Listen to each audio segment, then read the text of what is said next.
Tracy, Deborah, and CalRecycle team, can you turn your webcams?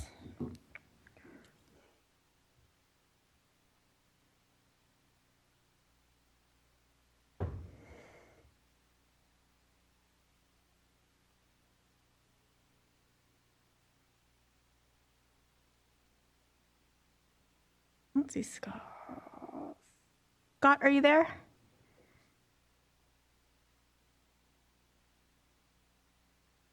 Okay, I'm sure Scott's on, so we'll just start.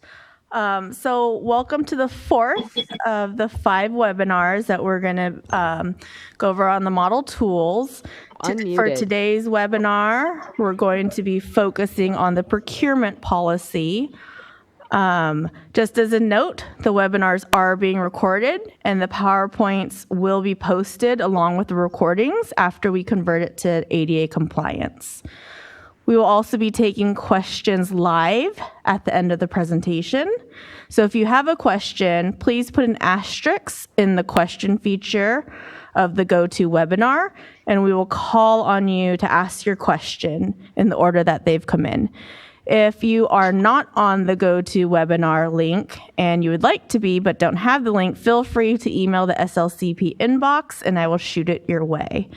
For all purposes of keeping this the most effective, we ask that you please keep all questions focused on the model tool that we're presenting on. For all other questions not related to the model tools, feel free to either contact your local assistance and market development representative or email the SLCP inbox.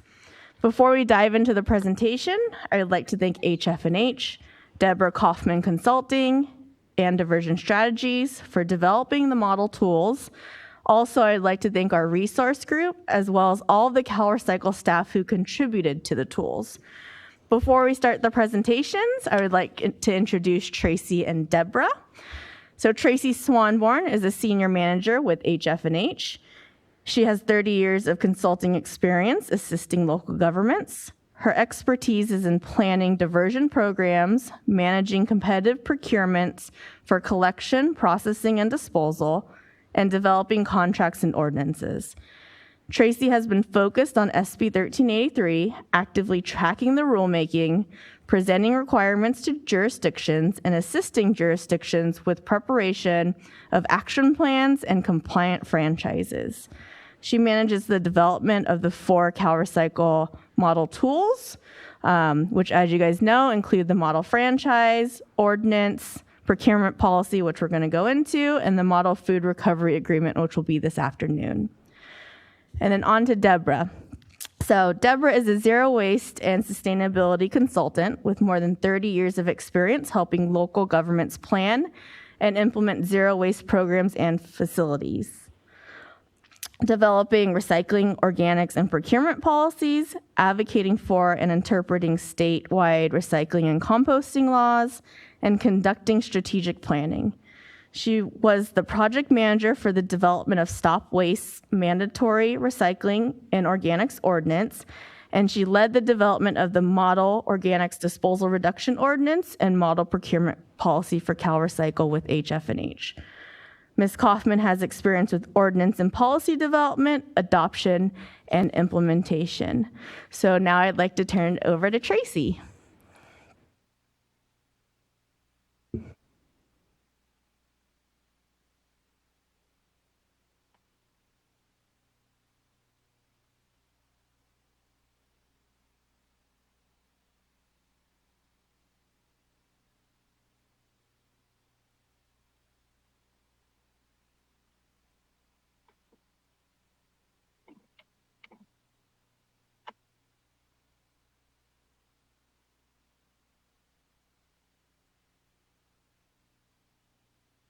Tracy, I think you're self-muted. Thank you, Ashley. So I want to start by just sharing a little overview of SB 1383. As we all know, SB 1383 is one of the most significant waste reduction mandates to be adopted in California in the last 30 years.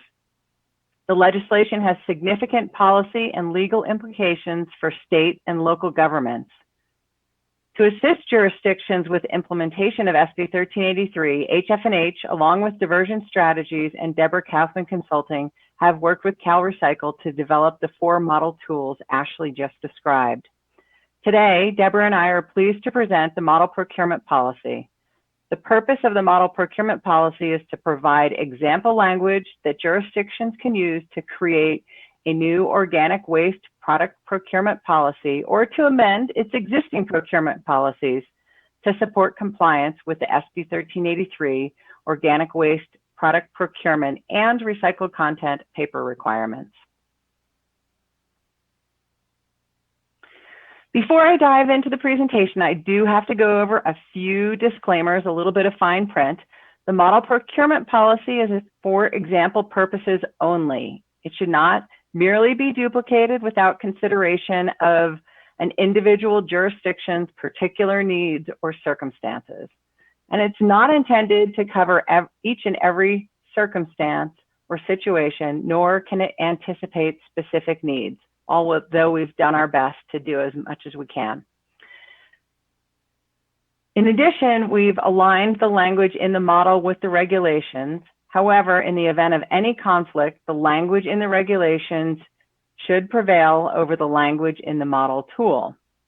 In the event of any language discrepancy, the SB 1383 regulatory language and the official rulemaking record should guide determining regulatory intent and interpretation. It's also important to note that each jurisdiction is ultimately responsible for its compliance with the regulations and is advised to seek legal counsel in development or modification of its policy. Okay, with that behind me, I just want to run through what we'll be covering today. I'll provide an overview of SB 1383, highlighting specific requirements, target dates, and local government roles and responsibilities, and I'll focus in more detail on the procurement requirements. I'll then turn the presentation over to Deborah Kaufman to discuss the objectives of the Model Procurement Policy tool, to review how it was developed, how it is structured, and items to consider while using the model tool. Deborah will go through the model section by section, covering the focus of each section, as well as describing guidance notes and customization options that have been provided in the model tool. We expect the presentation to be about 35 minutes, and then we'll use the remaining time for questions and answers. As we know, SB 1383 establishes organic waste reduction targets. It builds upon the mandatory commercial organics recycling law, AB 1826, which jurisdictions have been implementing since 2016. SB 1383 sets a goal for Californians to reduce disposal of organic waste by 50% by 2020 and 75% by 2025 to support a reduction in the overall short-lived climate pollutants. These targets used a 2000 waste characterization study measurements when there was 23 million tons of organic waste being disposed in California. The target disposal reductions are estimated to reduce at least 8 million metric tons of greenhouse gas emissions annually by 2030. SB 1383 establishes an additional goal to recover 20% of currently disposed edible food for human consumption by 2025. I want to note that the SB 1383 definition includes several materials under the organic waste definition, such as the typical materials we think of, food and green waste, but it also covers paper, cardboard, wood waste, and other materials. And lastly, the regulations take effect on January 1, 2022. In SB 1383, a jurisdiction is defined to include a city, a county, city and county in the case of San Francisco, and special districts that provide solid waste handling services. To meet the regulatory deadline of January 1, 2022, CalRecycle expects that jurisdictions will be planning and making programmatic and budgetary decisions regarding the requirements now. By 2022, the jurisdictions are required to have several programs and policies in place. They'll need to have an ordinance or other enforceable mechanism. They'll have to have organics collection services for all residents and businesses up and running. and these collection services are to be provided automatically to the residents and businesses if they generate organic waste. Jurisdictions will need to implement edible food recovery programs established for Tier 1 generators by January 1 of 2022 and for Tier 2 generators by January 1, 2024. Jurisdictions will also need to conduct compliant education and outreach efforts and procure recovered organic waste products and recycled content paper products, which I'll talk more about in a few minutes. They'll need to assess and plan for organic processing and edible food recovery capacity, with the counties taking the lead on this, but jurisdictions providing support. And then to monitor generator compliance and other regulated entity compliance, jurisdictions will need to conduct desk audits, route reviews, and inspections of generators, particularly Tier 1 and Tier 2 food recovery generators. And in the first 2 years, in 2022 and 2023, jurisdictions will have to educate those non-compliant generators. Starting in January 1 of 2024, the jurisdictions will be required to take enforcement action against non-compliant entities. Jurisdictions should recognize that CalRecycle can begin enforcement actions on jurisdictions and other entities starting in January 1 of 2022. That's why it's critical that jurisdictions start their planning now and accomplish these programs in a timely way. I want to mention that CalRecycle does have some funding available through competitive grant programs as well as loan programs, and this money can be used for establishing infrastructure for recycling organic waste and recovering edible food. However, jurisdictions need to address the programmatic activities and budget and plan for those, as funding is not available for things such as enforcement, inspections, education, the collection programs themselves. SB 1383 includes specific organic waste product procurement requirements for jurisdictions. I want to talk a little bit about this. Beginning January 1 of 2022, jurisdictions are required to annually procure a state-defined quantity of recovered organic waste products. CalRecycle will notify jurisdictions of this minimum procurement target prior to January 1, 2022. However, the regulations contain all the information needed for a jurisdiction to calculate its target.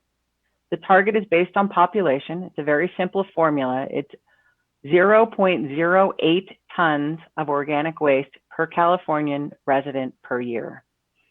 Jurisdictions can decide how they'll meet this procurement target using a mix of compost, mulch, biomass-derived electricity, or renewable gas. And there's additional information in the regulations about these materials, and they need to align with specific requirements in the regulations. For example, renewable gas must be gas derived from organic waste that has been diverted from a landfill and processed at an in-vessel digestion facility that is permitted or authorized under Title 14 to recover organic waste. So there's similar specifications included in the regs around the source of compost, mulch, and electricity that everyone needs to be aware of when they're planning their compliance. CalRecycle is working on a procurement calculator to help jurisdictions plan for their compliance, and we'll be releasing that, I believe, in the early part of next year. A jurisdiction that produces its own compost, mulch, renewable gas, or electricity from biomass conversion can use that toward the procurement target. The same applies for the jurisdiction's direct service providers. For example, it can rely on its haulers to provide compost or mulch. A jurisdiction can use compost or mulch for many purposes, such as erosion control, soil amendment, soil cover, parks and open spaces, or giveaways to its residents. A jurisdiction or hauler can use renewable gas for transportation, fuels, electricity, or heating applications.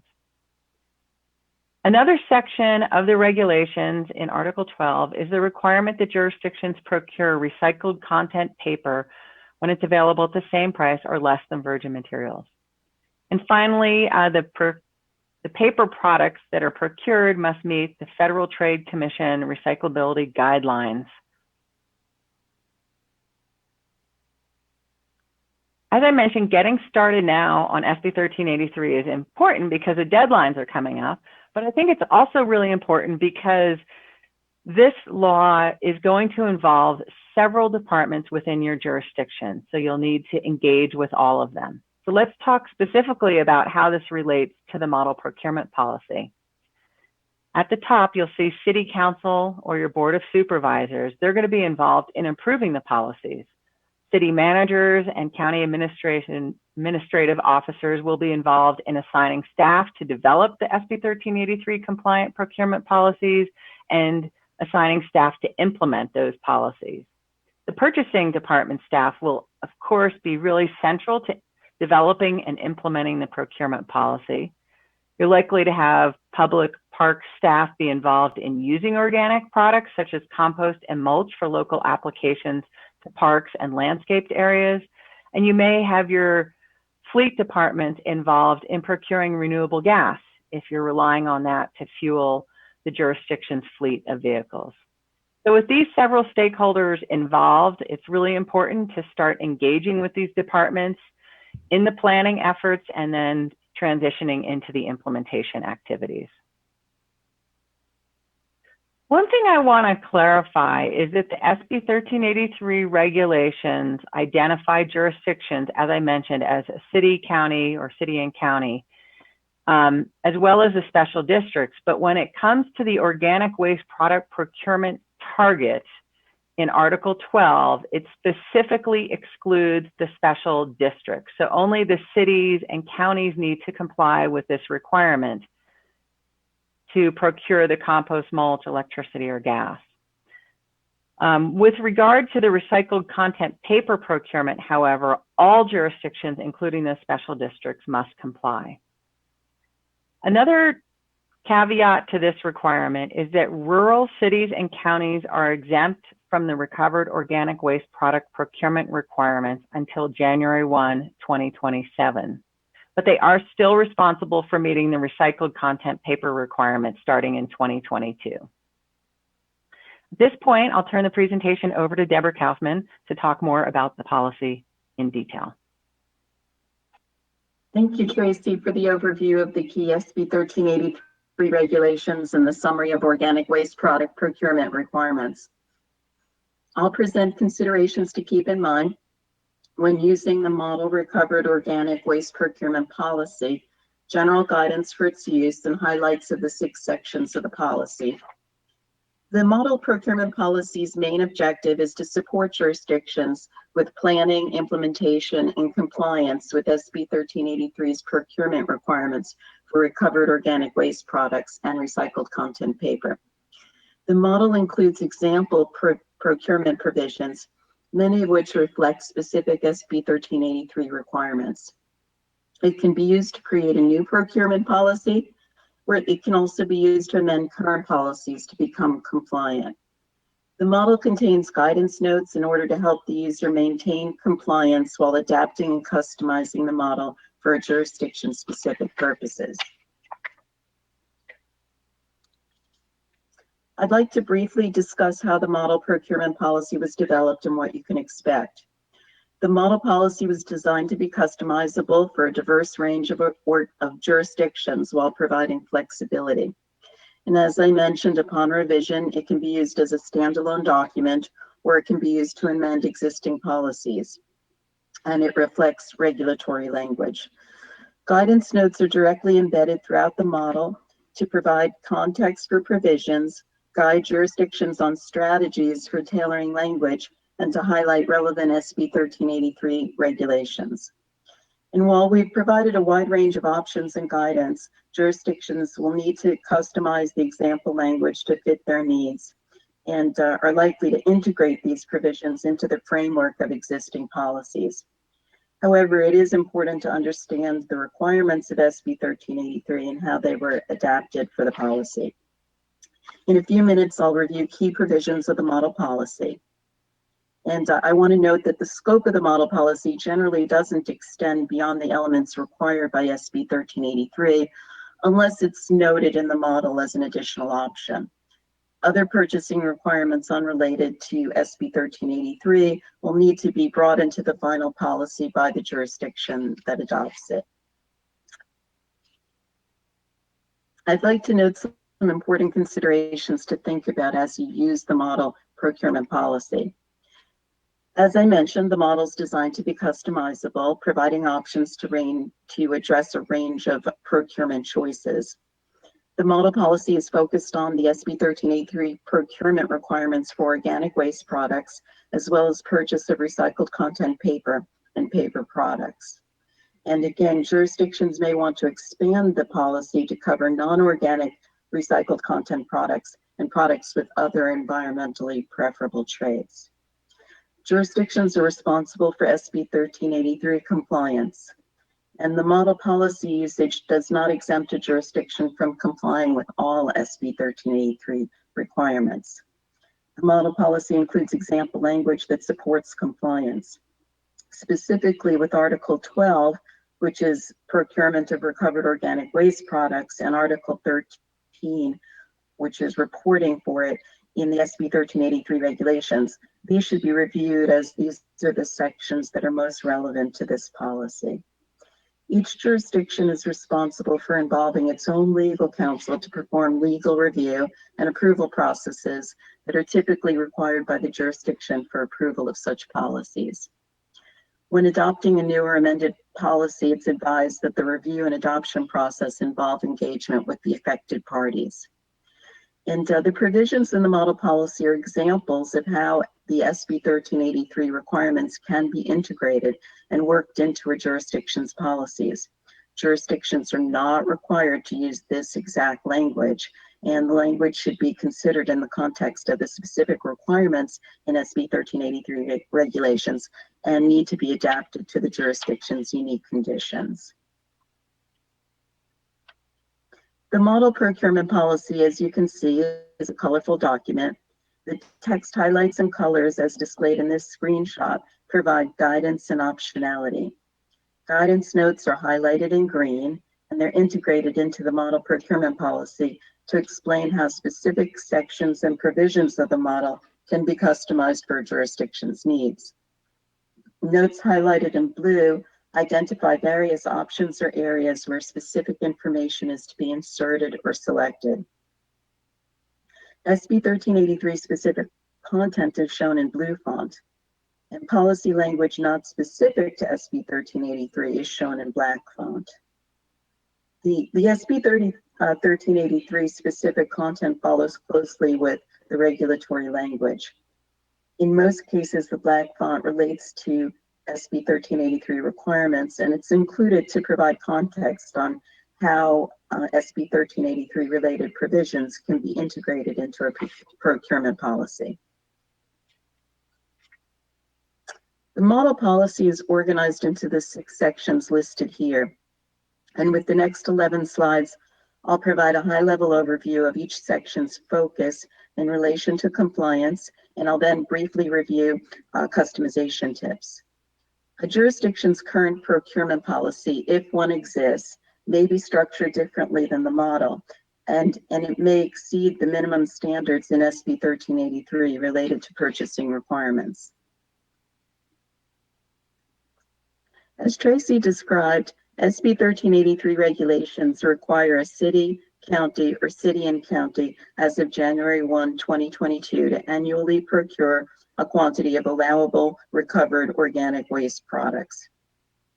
While SB 1383 doesn't require jurisdictions to adopt a policy, jurisdictions may find adopting such a policy will support its obligation to comply with these procurement requirements.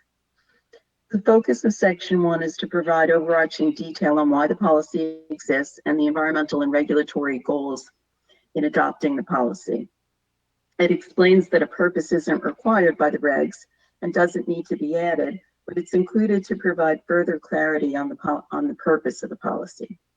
A jurisdiction could add additional environmental and regulatory objectives, such as addressing climate action plans, waste prevention goals, and reduced toxicity goals. A jurisdiction might also add additional benefits that might result from the adoption of such a policy, such as alignment with other environmental initiatives. Nearly all of the definitions included in Section 2 are reflective of the definitions provided in the SB 1383 regulations. It's important to note that several terms such as mulch, compost, renewable gas, recycled content paper, and others are nuanced in their SB 1383 definition, and they include important qualifiers or criteria that need to be understood by the jurisdictions as you drive these SB 1383 procurement compliance obligations forward. For example, mulch that qualifies to meet the procurement target is limited to mulch produced at a composting facility, transfer or processing facility, or landfill, and meets specified standards, which I'll go over a little bit later. And it must be generated from organic waste that's been diverted. And renewable gas must be generated from organic waste that's been diverted from a landfill and processed in an in-vessel digestion facility. So if just the term renewable gas or mulch is used without the SB 1383 specifications, then the policy may not be in compliance. So this is really important to pay attention to. Also, the definitions are not comprehensive of all definitions that a jurisdiction might want to include in its procurement policy. And the definitions are intentionally broad to allow jurisdictions customization and flexibility to match their current programs or practices, and to be specific in other cases to comply with the law. Definitions should be compared to existing ordinances, franchise agreements, and your existing municipal code for consistency and accuracy. And guidance is also provided related to compost specifications and certifications, specifically OMRI certified or part of the USCC Seal of Testing Assurance Program, but this is not required by the regulations and it's only presented for consideration. If the jurisdiction decides to appoint a record-keeping designee, there's an example definition. And if you don't, it should be amended or removed as necessary to match your jurisdiction's tracking strategy. And also, unused definitions should be removed. Section 3 provides example language for organic waste product procurement requirements related to mulch, compost, renewable gas, and electricity from biomass for different entities that could be doing the procurement. It includes 3 subsections as noted here: a description of the procurement target, requirements for jurisdictional departments, and requirements for direct service providers, and I'll address each of these. Section 3.1 of the model policy identifies the jurisdiction's procurement target and lists the types of recovered organic waste products eligible for compliance, including eligible compost, eligible mulch, renewable gas derived from organic waste, and electricity produced from biomass conversion, which I'll describe a little more in more detail on the next slide. And as a reminder of the requirement, SB 1383 requires jurisdictions, which Tracy mentioned, for the purposes of the organic waste procurement target, are a city, a county, or a city and county, to annually procure a quantity of recovered organic waste product that meets or exceeds its annual procurement target as determined by CalRecycle. A procurement target is calculated, I think, as Tracy mentioned, by multiplying the per capita procurement target of 0.08 tons per resident per year by the city or county population. Annually, CalRecycle will provide notice of this on their website and provide direct notice to each jurisdiction. But this shouldn't stop your jurisdiction from calculating this target. You can do it right now. A jurisdiction would comply with this requirement either by directly procuring recovered organic waste products for the jurisdiction's use or giveaway, or requiring through a written contract or agreement that a direct service provider to the jurisdiction procure organic waste products and provide written documentation of such procurement. I want to note that rural cities and counties don't have to comply with these requirements, the organic waste procurement requirements, until January 1, 2027. Section 3.2 focuses on a jurisdiction's procurement of eligible organic products for its own use. It delves into the type of recovered organic products that a jurisdiction may choose to procure and describes the specifications such products should meet if they're used to partially or fully meet the jurisdiction's procurement target. It also prescribes required or recommended procurement records to be maintained. So I want to cover the 4 types of recovered organic waste products that comply with SB 1383 regulations in a little bit more detail. So it includes compost produced at a permitted compost materials handling operation or facility, or at a large volume permitted in-vessel digestion facility. It includes renewable gas used for fuel for transportation, electricity, or heating applications derived from organic waste and processed at an in-vessel digestion facility. It also includes electricity procured from a biomass conversion facility that uses feedstock from composting facility, transfer facility, or solid waste landfill. And also allowable is eligible mulch, which is subject to specified standards, which I'll come back to in a moment. This section includes language surrounding what record should be submitted to a record-keeping designee, if there is one assigned, and it provides flexibility on when records should be submitted internally. The inclusion of record-keeping requirements in the model is intended to help jurisdictions meet the SB 1383 procurement record-keeping requirements. Also, coming back to mulch and its definition, SB 1383 regulations require that cities, counties, or city and county have an ordinance or a similarly enforceable mechanism that requires that mulch used to comply with the jurisdiction's organic procurement target meet specific standards. And this section includes language that could serve as that enforceable mechanism for compliance with this requirement when engaging with a direct service provider for mulch. And this language addresses the physical contamination, maximum metal concentration, and the pathogen density standards in order for mulch to be eligible for land application.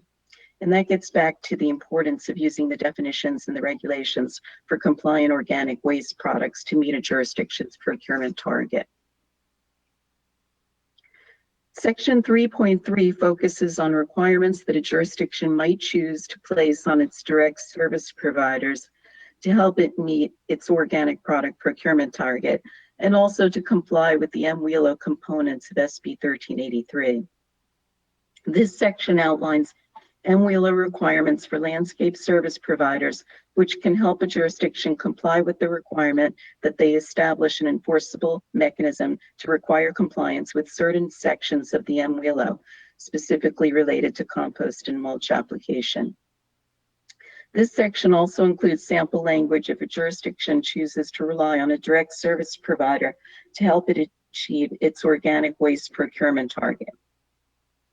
I want to note that SB 1383 does not require a direct service provider of organic waste collection services to give away recovered organic waste product, nor does it require a direct service provider to use renewable gas for transporting solid waste, organic material, or recyclable material. However, if a jurisdiction chooses to rely on a direct service provider to support its organic product procurement compliance, the jurisdiction must specify the products to be acquired by the direct service providers. This section does that by specifying standards for each of the eligible products. In addition, this section specifies obligations for direct service providers to maintain and provide records, including the name, the physical location, and contact information on entities, operations, or facilities from whom the recovered organic waste products were received. I want to note that the MWELO Model Water Efficient Landscape Ordinance requirements contained in the policy, as I mentioned, are related to compost and mulch use only, and they're excerpted from the MWELO. And so this doesn't constitute an inclusive list of MWELO or WELO requirements.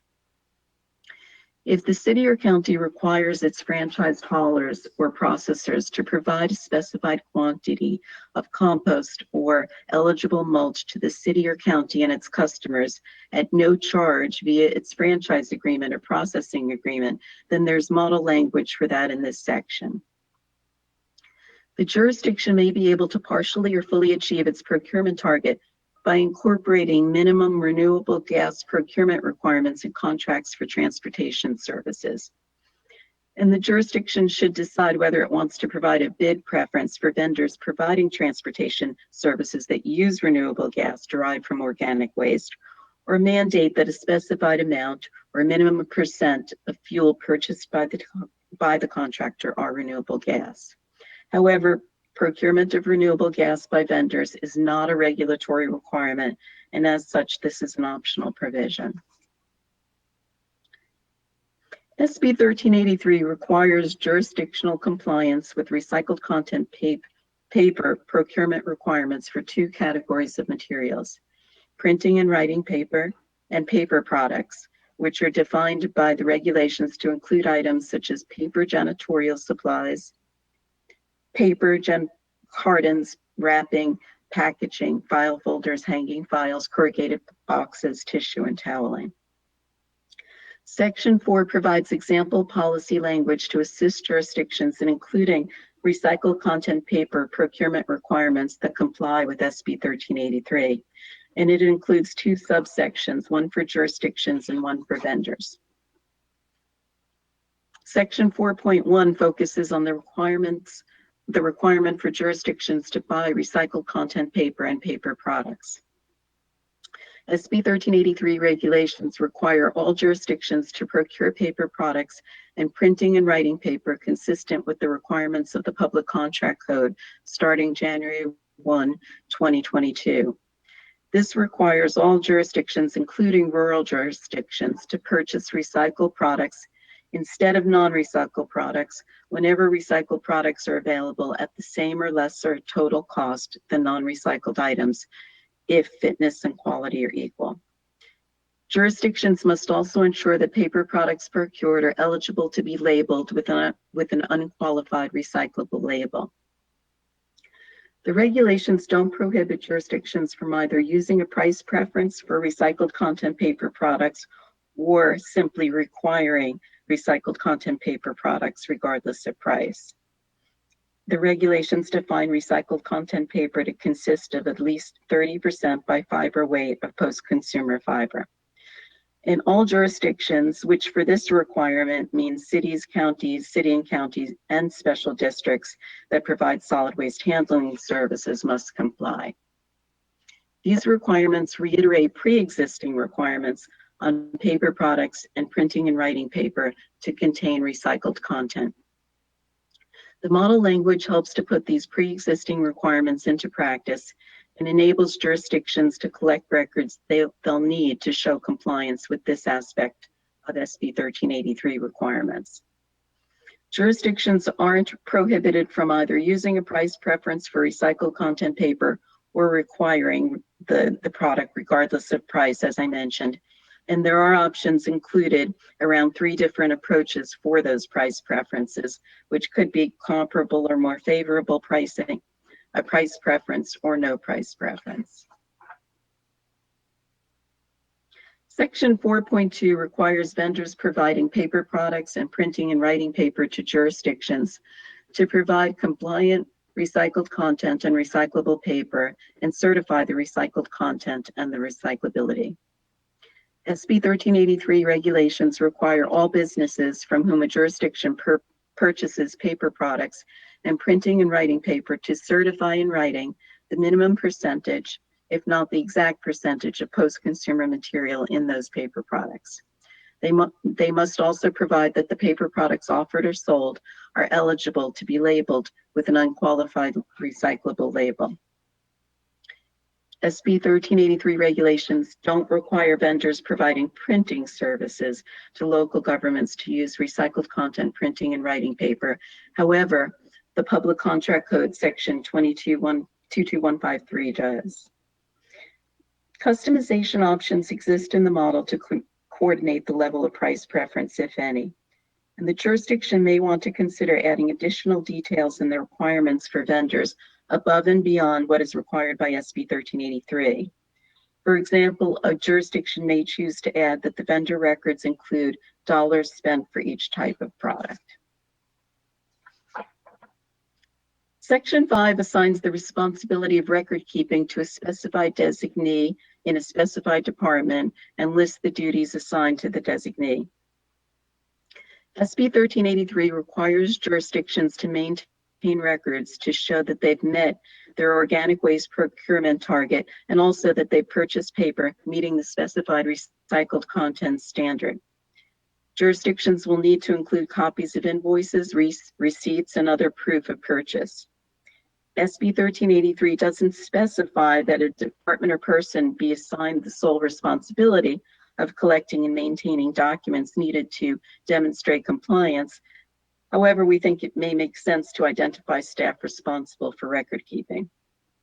This section could be modified or removed completely to align with the record keeping strategy that the jurisdiction employs. For example, if an electronic record keeping system is used for some or all of the documentation, the language can be adjusted to reflect the jurisdiction's activities. As long as the required information is gathered and reported, any number of strategies could be used.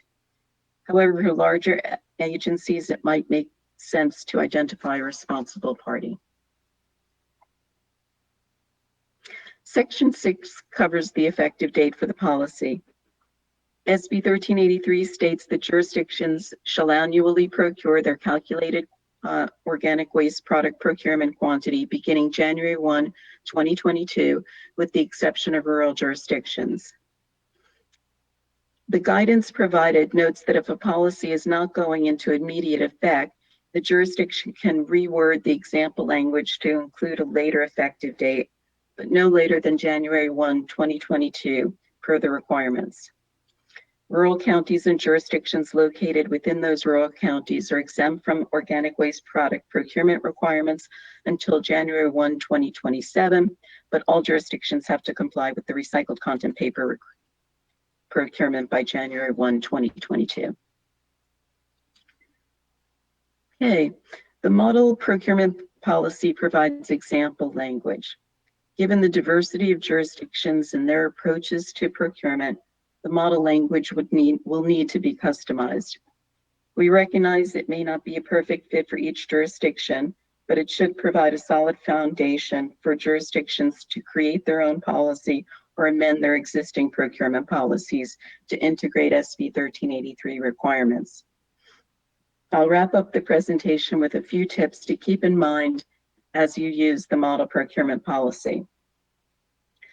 You'll need to adjust the model language to fit your jurisdiction's specific needs. For example, where a jurisdiction is used throughout the document, that will need to be changed to city or county or city and county as applicable. Highlighted guidance notes are presented in the model for reference only and should be removed by the jurisdiction when you're preparing your policy. In cases where the model offers multiple options, optional provisions that aren't selected should be deleted and section numbers should be modified accordingly. When using the model policy, jurisdictions may want to blend requirements from both the model and existing policies or administrative guidelines on procurement to create a policy that best suits your needs and requirements. Be thoughtful to use the defined terms that comply with SB 1383 requirements. The use of multiple font colors and highlighting to differentiate content in the model policy is not required in any final document produced, and the colors should be eliminated or made consistent with the jurisdiction's standard document styles. The document style is at the jurisdiction's discretion.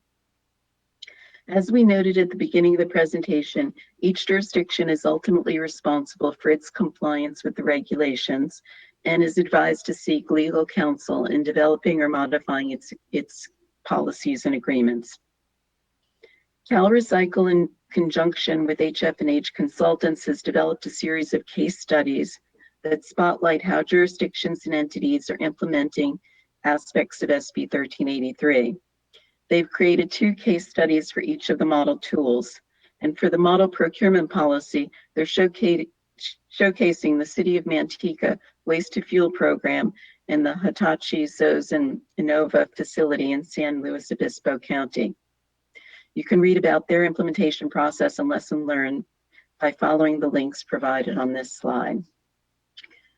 Thank you so much for listening. We'll use the remaining time to respond to questions and receive comments.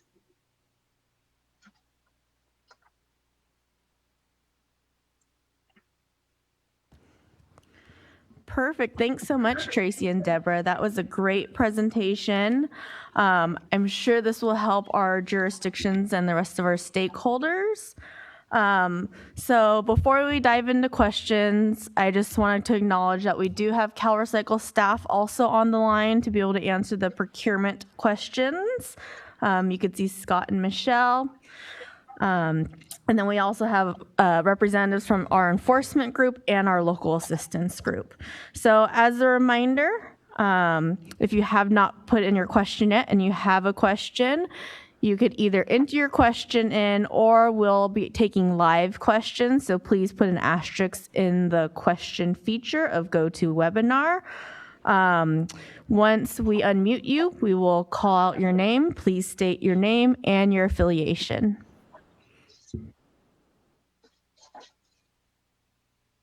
Okay, our first question is from Colleen. Colleen, go ahead and unmute yourself to ask your question.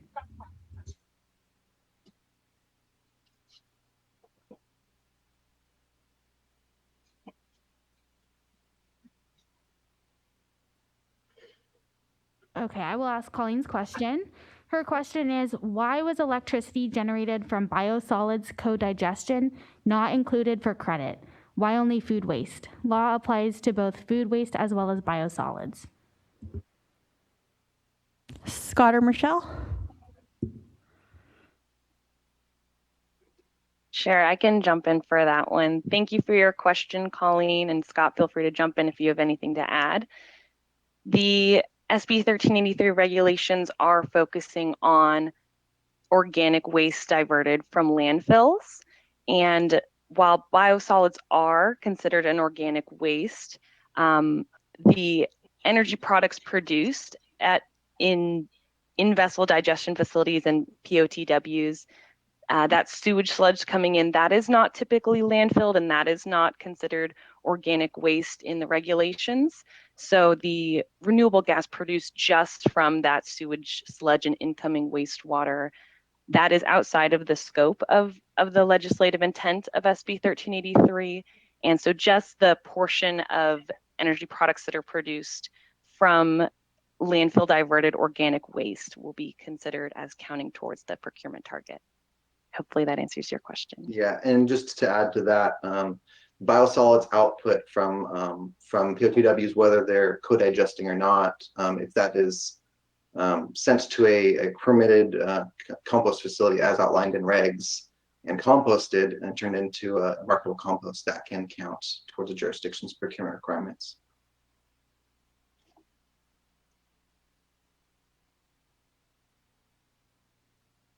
Okay, our next question is from Joey H. If you unmute your phone, you can ask.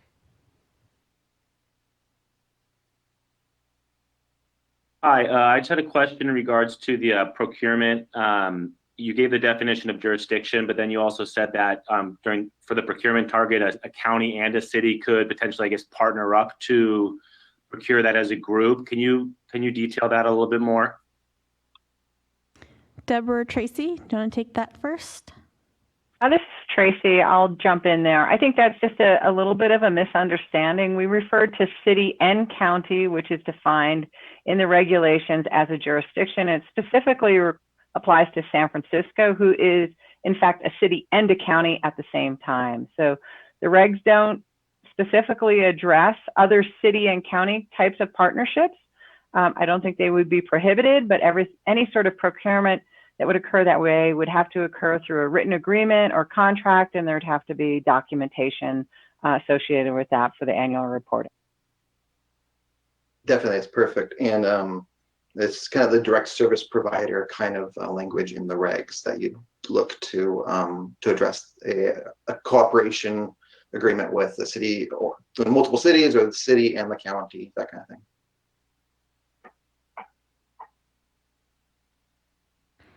All right, our next question is from the SLCP inbox. This is from Karen Cook with Alameda County. I heard Tracy state that mulch and compost produced on site by the jurisdiction is eligible to count towards the jurisdiction's target for organic waste product procurement. However, the model policy does not address this option as far as I can tell. Can you please clarify? Deborah or Tracy, do you want to address it? Yeah, I guess an example is a jurisdiction that operates a composting facility themselves, and there are several across the state that do that. If they produce their own compost at a jurisdiction-run operation, that would count. Again, it does need to meet any specific requirements of the regs, but certainly that scenario is applicable. That's what I was referring to, Karen. I hope that helped. Yeah, and the subtlety in that case, it would be that the product that's produced, whether it's compost, mulch, or one of the eligible energy products, needs to be used by the jurisdiction or used on behalf of the jurisdiction. It can't just be sold. Can't just be sold because that's not creating market demand. That's creating market supply. And procurement regulations are about creating markets for the end product.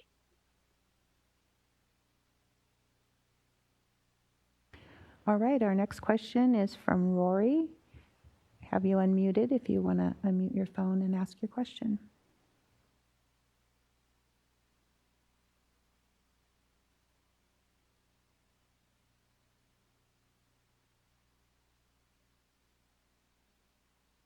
I'll go ahead and there's two questions from Rory.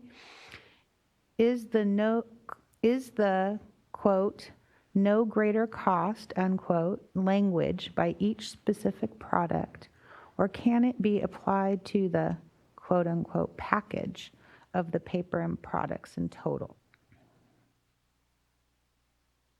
And then secondly, why did you choose a narrow certification instead of, for instance, that the paper products be FSC certified, which would have more of a positive impact on GHGs and forest management? Scott or Michelle, do you want to take that first?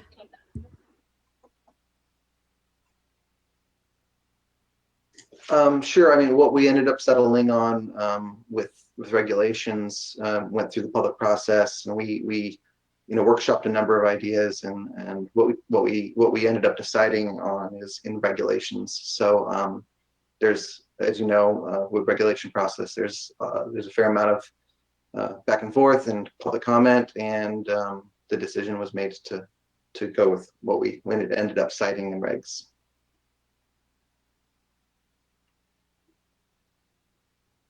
Okay, our next question is from Jane Marie. Jane, you can go ahead and unmute yourself to ask your question.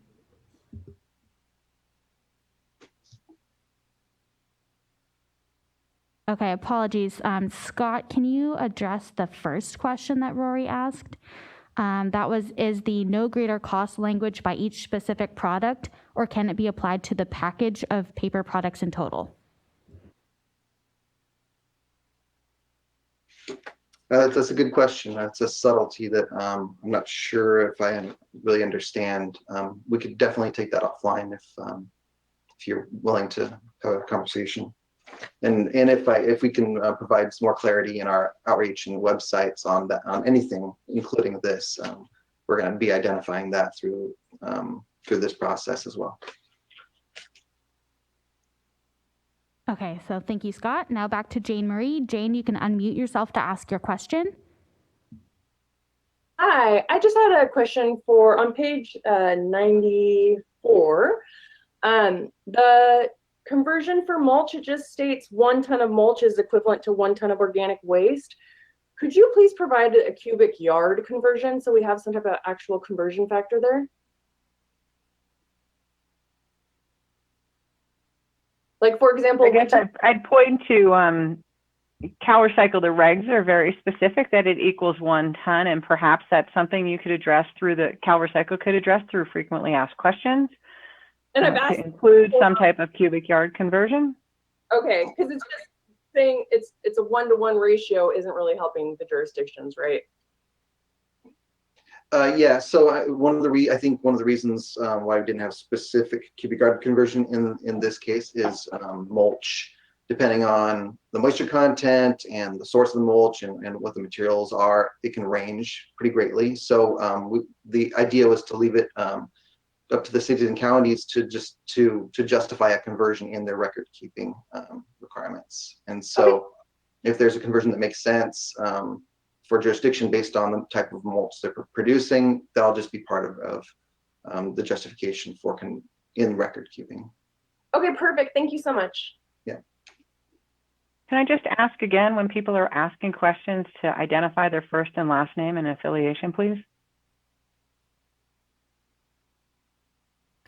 All right, Colleen, your questions are next. So if you unmute yourself, you should be ready to go. Thank you so much. I had a couple questions, but to follow up on the biosolids, so I just want to make sure I understood you correctly, Scott. So say an agency right now, biosolids is going to land application in Arizona, that wouldn't qualify because it's not landfill diversion, right? So if for example, if a POTW was sending biosolids to Arizona for land application, but then changed their system to compost the biosolids or residuals after co-digestion, would electricity from that co-digestion of biosolids, which would eventually be composted, could that be counted for procurement? So it depends on the details, and you provided a fair amount of the details in this case, but the way that the regs think about biosolids are the output from an POTW anaerobic digester. That's how we view biosolids within the context of these regs. So the biosolids output is a waste in and of itself. The input to a POTW, the sewage sludge, that's not a 1383 waste. That's outside of CalRecycle's purview and jurisdiction, and consequently, energy products made from the sludge itself are not eligible for cities and counties jurisdiction target. If they are co-digesting with eligible materials that are sourced from eligible permitted facilities in regs, then a prorated amount of those products, like the electricity or fuel, that can count towards a jurisdiction's procurement requirement if the jurisdiction does procure that. Okay, I'll just talk to you more offline on this, but thank you so much. I appreciate the answer. I know it's a bit complicated. The other question I had was in regards to reporting.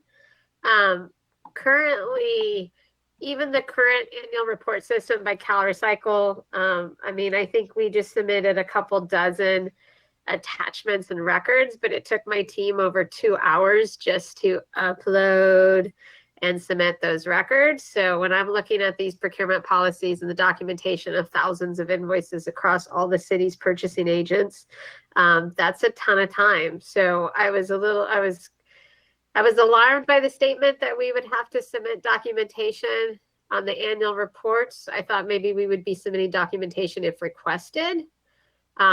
And either way, what is the state doing to develop a streamlined documentation system that will make it easier for all the jurisdictions across the state to provide this information to the state? Have they considered working with like an app development program similar to Recyclist that essentially jurisdictions can just directly input in, operationally, and the state can review that? Are you guys looking at that? Because that's a huge lift just from an electronic perspective to get you the information you're requesting.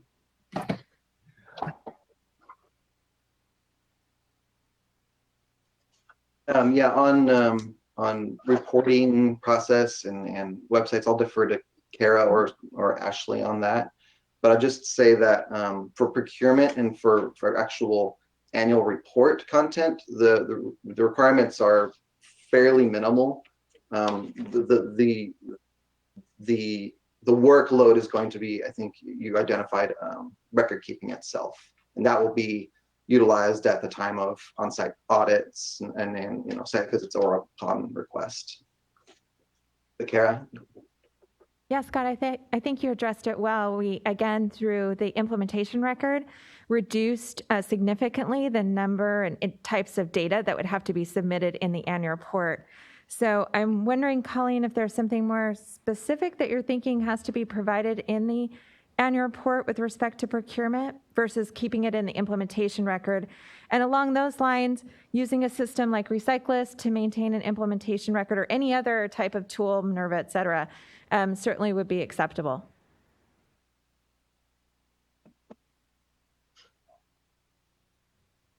All right, Kelly, you're up next. Please unmute yourself and state your first and last name and affiliation. Okay, can you hear me? All right. Hi, you guys. Kelly Schoonmaker, Stop Waste. All right. Do you want me to do both my questions or just my first one? You can do both.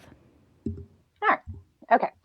So my first question is, given that the 0.08 tons is based on disposal rates, right? So that's currently material that is not being composted and won't be composted ideally until 2025. What happens, since we're basing the amount of material people are supposed to buy, or procure, sorry, people are supposed to procure on this number that's not actually being composted, what happens if or when there's not enough compost to procure, or RNG or electricity from biomass is just not available yet, which I could see being a real reality as opposed to a fake reality in the first few years, especially, you know? So what sort of guidance does CalRecycle have for these situations? Another potential situation is we have contamination minimization protocols, but they, you know, though we're going to start doing them, right? We'd all start doing them in 2022, but that compost that we'll be buying in 2022 won't have had those in place. So even if those work perfectly, we would still have all this contaminated compost that cities maybe don't want to buy, and we haven't cleaned up that feedstock stream yet. So that's question number one. Do you want me to do the other one? Okay. So, and then the other one is, would a local ordinance qualify as a contract or other agreement with a direct service provider? Would that be a type of documentation that you would accept? That's it. Great. I think on your second question, the local ordinance, I have a hard time picturing how it could qualify given the requirements in regs. But if you have some ideas, I'd love to have more of a conversation with you on kind of point by point how that might meet the requirements. And then on your first question, I'd like to defer to Ashley or enforcement on the flexibility that is going to be provided, especially early on. I'm not as familiar with that area as I should be.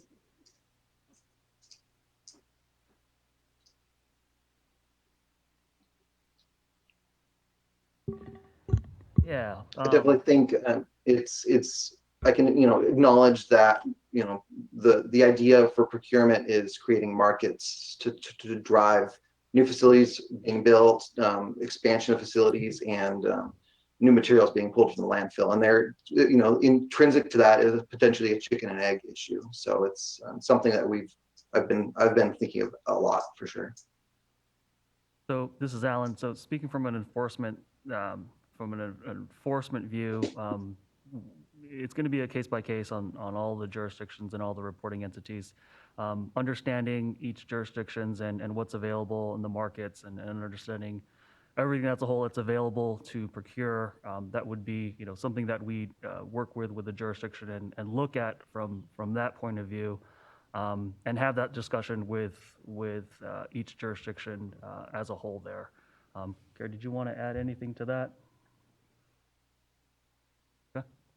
If that answers your question. So it's going to be a case-by-case basis, and from an enforcement standpoint, we're going to have to understand what's occurring within your area, what's available, in order for that jurisdiction to comply with the requirements of 1383.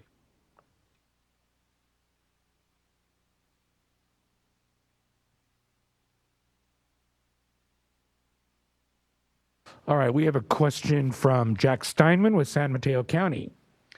Does CalRecycle keep a database of facilities that sell recovered organic waste products that comply with the standards set by SB 1383's procurement requirements?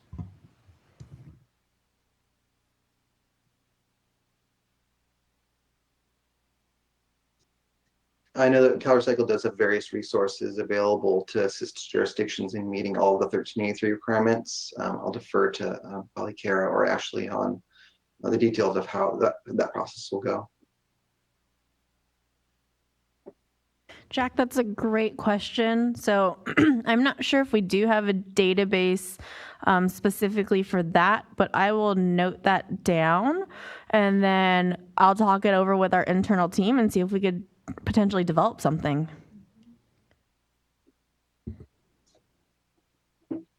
All right, our next question is from Samantha. Samantha, go ahead and unmute yourself to ask your question, and please state your name and affiliation.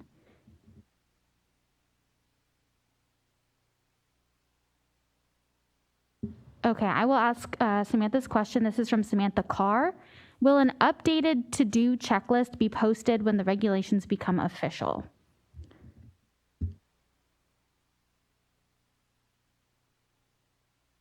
So Samantha, by to-do checklists, I'm guessing you mean just a checklist of the requirements of the regulations. If I'm not understanding you correctly, let me know.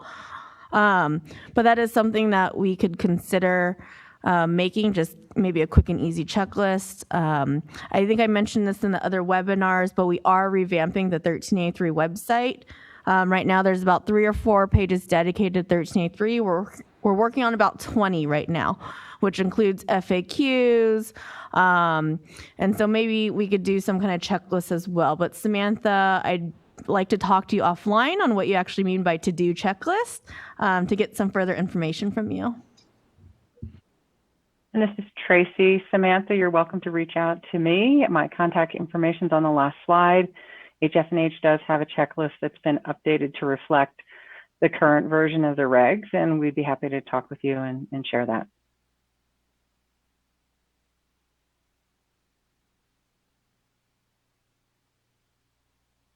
Hi, our next question is from Kathy Blair. Can you also remember to state your affiliation?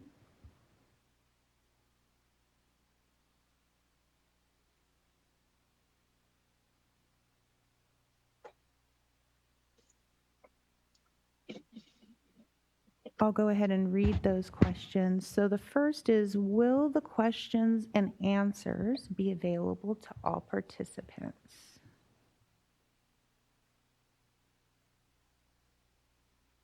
So this is being recorded, so you're able to view it later on once we make it ADA compliant. And a listserv message. Plug the fact that we were working on a really great FAQ document and web page that will be up as soon as we can. That will include, and we're sourcing material for that via events like this. So I bet some of this will get incorporated into the FAQ. All right, and the other question, thank you very much, is it your experience that cities and counties will respond separately or be collaborating together?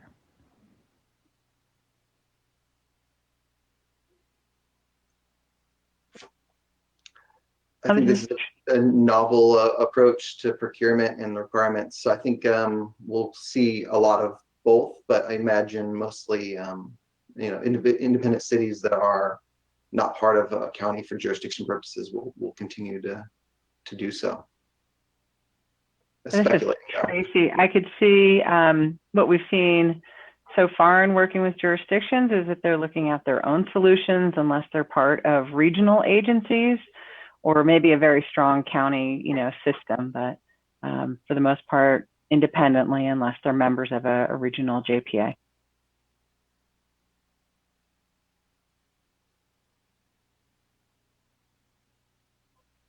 All right, our next question is from Kanya.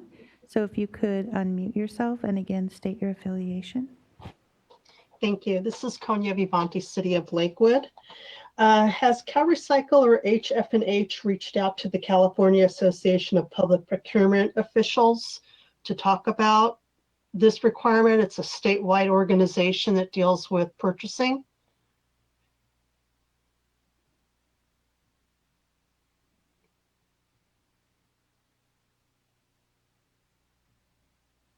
HF&H has not. Deborah, did you reach out at all during your development of the model?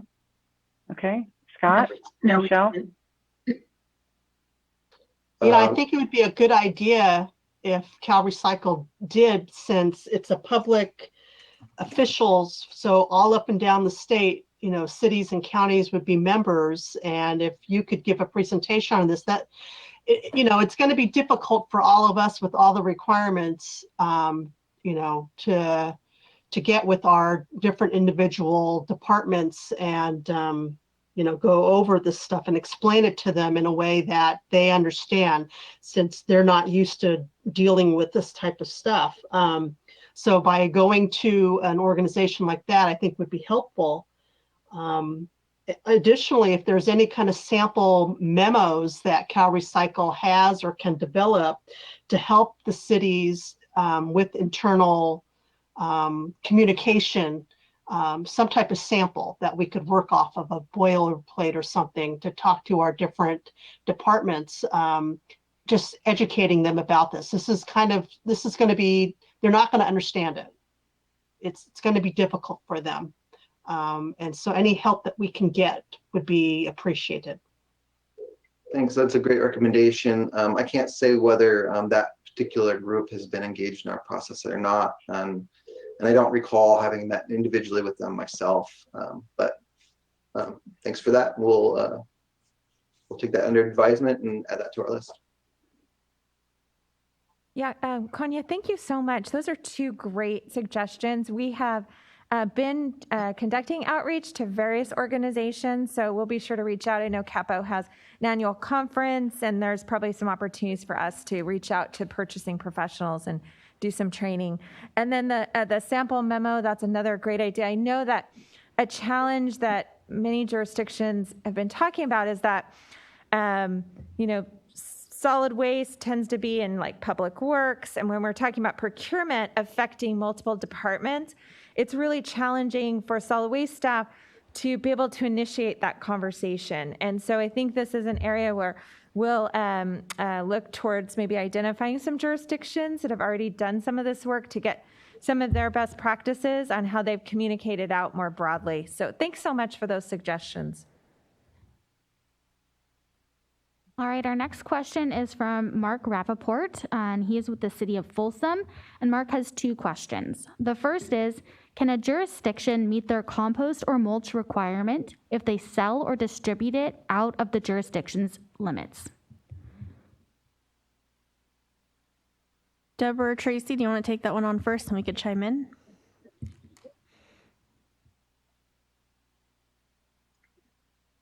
I'm aware of at least one jurisdiction that's pursuing that type of scenario where they would effectively work with a direct service provider to procure the materials, but those materials end up getting transferred to another end user. I don't know of other examples of that, so I really think I would prefer to defer to CalRecycle to talk about some of those nuances and scenarios. You know, this probably an example of something that we should be taking offline. You know, it really depends on the details and the arrangements and everything. And so, you know, feel free to reach out to the SLCP email, and we'll work with you on that. Okay, Mark's other question is, we collect and ship Christmas trees each year. If the mulch meets the standards, can it contribute to the mulch procurement requirement?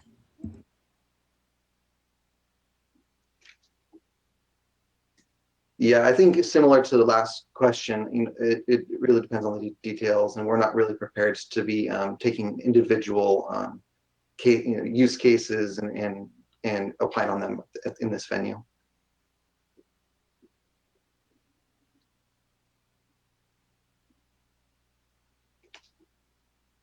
The next question is from Joey. You are unmuted. And please remember to state your affiliation. Hi, this is Joey Hanowitz from the city of Santa Rosa. My question was already answered. Thank you. Fantastic. Thank you. All right, the next question is from Lori. Lori, I will unmute you. Please state your affiliation and ask your question.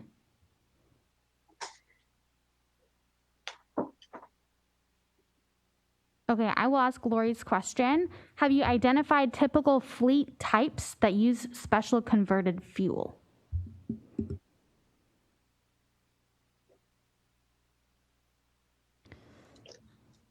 Surely. So, you know, in the waste sector, CNG is relatively ubiquitous, and so the CNG you can use, you know, pipeline fossil CNG typically, or CNG from out of state, but for procurement, it'll need to meet all the requirements in our regs, be in-state derived from certain facilities to meet the requirements. And it's no different on the molecule level than the fossil natural gas that's coming in from out of state. So it's a kind of one-to-one. Should be relatively easy to switch from a technical standpoint. And then above and beyond that, you know, electricity is an option as well. If as we're converting to an EV fleets statewide. Hope that helps.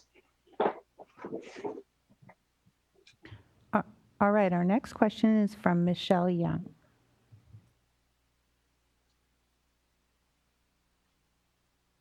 For the webinars. I just had a quick question.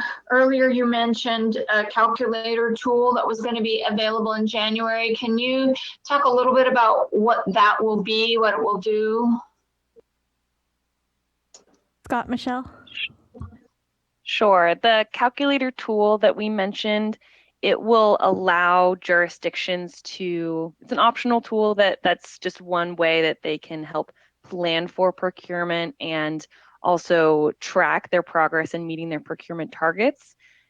Currently, as drafted, the tool, jurisdictions will be able to input their population and it will calculate what their recovered organic waste product procurement target will be.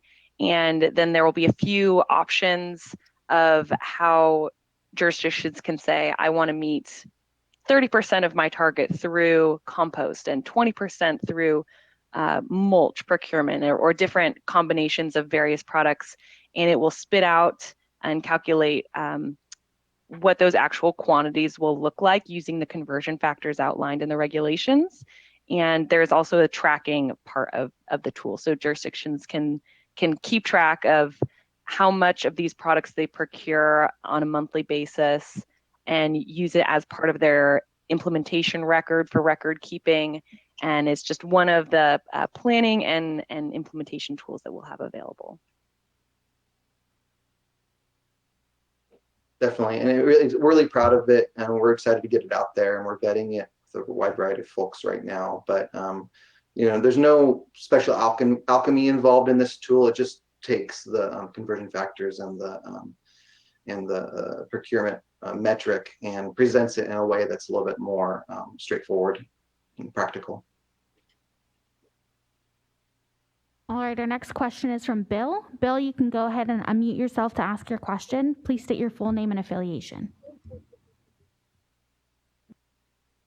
Yes, this is William Hamill. I'm an equipment specialist in Southern California, representing different machines to handle the mulch. And basically, the question has to do with the whole end product that we're speaking about here. It's been touched on a little bit, but the mulch. As I visit the large greenery, or what you call mulch accumulation facilities that are processing now, there's a buildup of it. They're not able to actually get rid of it fast enough. As I have contacted the users, landscapers, and so on, I just don't see where this mulch is going to go and what is being put in place to get this going within the jurisdictions.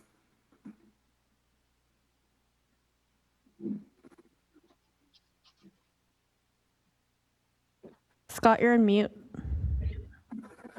It was really, I had a hard time to understand the question. It was pretty distorted. Did anybody else want to respond? I think the crux of the question was what guidance we're going to be providing for jurisdictions on using the mulch, on providing end use. Is that correct? That is correct. Is where is the mulch going to go? I don't see it being used and having a place for all of it to go at this point, unless there's some direction on that. I did read a little bit in the document of it, but still not enough to see where all this mulch is going to go. Yeah. One of the most important things that we're proudest of at CalRecycle is trying to expand the use of these materials beyond what they're currently used for, because we're going to be diverting a lot more materials from landfills, and the end products are going to need an end use, right? And so procurement is a part of that, but much wider than 1383 context. We have resources on our website for jurisdictions and end users of these materials to identify the benefits and possible uses and case studies. And we're, through our 1383 specific web pages, we are trying to bring those together in a 1383 context, so that jurisdictions will have a one-stop shop to find the resources they need on how to use these materials. Definitely got that, and understand that the use and the benefits of mulch. It's a very highly labor-intensive application to put this material down in landscapes, and if there's some solutions for this. Great, and if you have any ideas on that, feel free to reach out, and we could plug you into our mulch experts and potentially develop additional guidance. Okay, who would that be go to? Go ahead and send it to the Shoreline Pollutants email that's on the screen here, and then it'll be funneled to the right person. Okay, got it.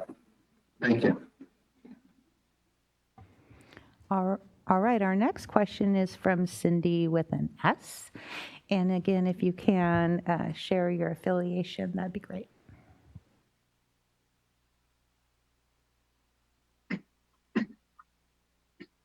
Hello?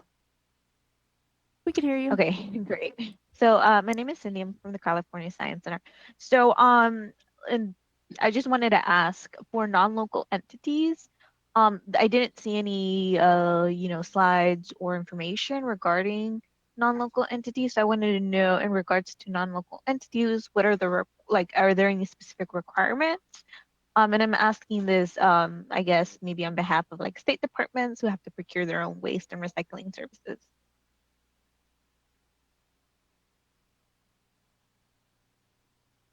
Scott, Michelle, do you want to go into who's required to do procurement? Sure. As we stated before, procurement is cities and counties for organic waste products, and then for the paper requirements, it's the broader definition of jurisdiction, which includes cities and counties, and special districts.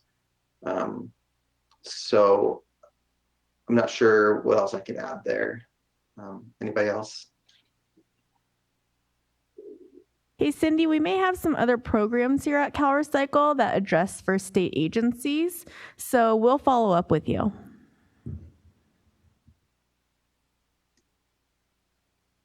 Okay, our next question is from Wanda. Wanda, go ahead and unmute yourself and please state your name and affiliation.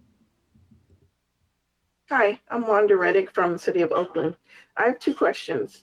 First question is, what kind of documentation is required for energy, whether it's electricity or fuel derived from recovered organic waste? How are we supposed to demonstrate that it was from the recovered organic waste as a feedstock?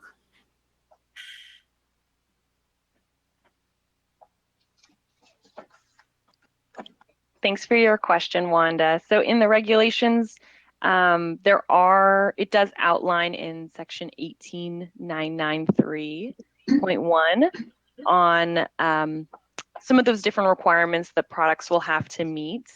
So for example, for renewable gas procured from a POTW, there are record keeping requirements such as, keeping track of how much of the biosolids are transported to activities that constitute as landfill disposal, keeping track of how much organic waste is received at that facility from compostable material handling facilities or from transfer facilities.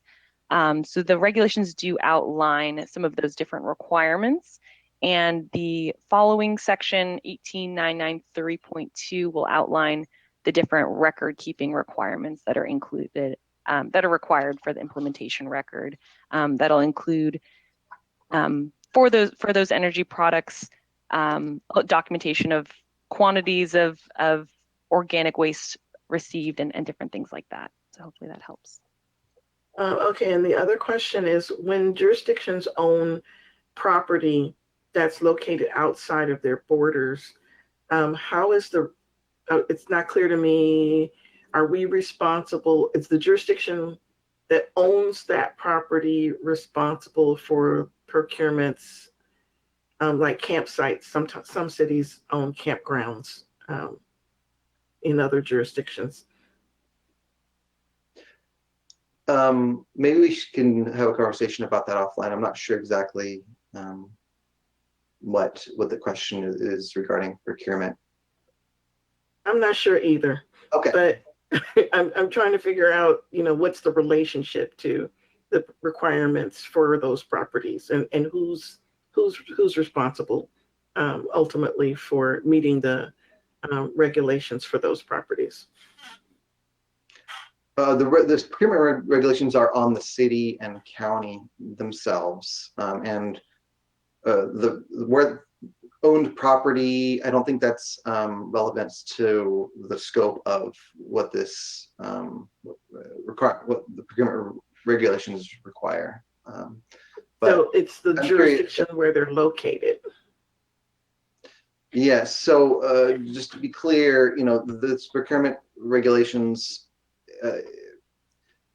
they don't. A jurisdiction doesn't have to procure products and bring them into their actual jurisdiction.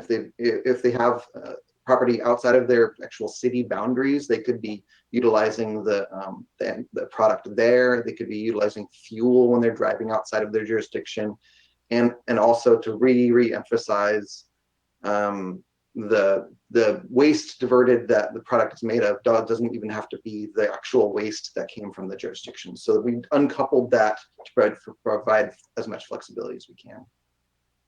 Thanks. Perfect. Thank you guys so much. So we are close to 11:30, so I'm going to wrap this up. For the questions that are still in the queue, we were able to run a report so we could see that you've asked it, so we will get back to you.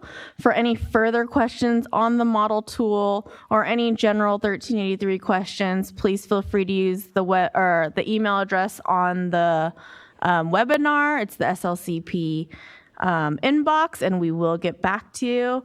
I just want to do a big thank you to HF&H and Deborah Kaufman for putting together these tools and presenting today, and again to the CalRecycle team who's worked on it, as well as the resource group. Thank you all for your participation today. Our last webinar will start at 1 o'clock today, and that's on the Edible Food Recovery Agreement. So have a great day, and hopefully see you guys back here at 1. Thanks so much.